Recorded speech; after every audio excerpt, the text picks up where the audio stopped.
સિંધુ સંસ્કૃતિમાં મણકા બનાવવાના કારખાના કયા સ્થળ પરથી મળ્યા છે? એ લોથલ અને ચાહનુદડો, બી મોહેંજોદડો અને રંગપુર, સી હડપ્પા અને કાલીબંગન, ડી સુક્તગેન્ડોર અને માંડા. સાચો જવાબ એ લોથલ અને ચાહનુદડો. સિંધુ સંસ્કૃતિની લિપિ કઈ હતી? એ બ્રાહ્મી, બી ભાવચિત્રાત્મક, સી દેવનાગરી કે ડી ખોરિષ્ટી.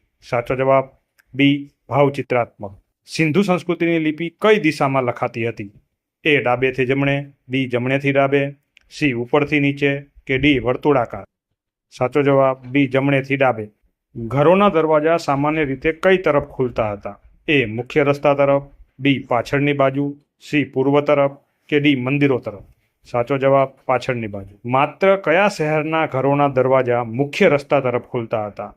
એ ધોળાવીરા, બી લોથલ, સી હડપ્પા કે ડી મોહેંજોદડો. સાચો જવાબ શોધી કમેન્ટ બોક્સમાં કમેન્ટ કરો. Thank you.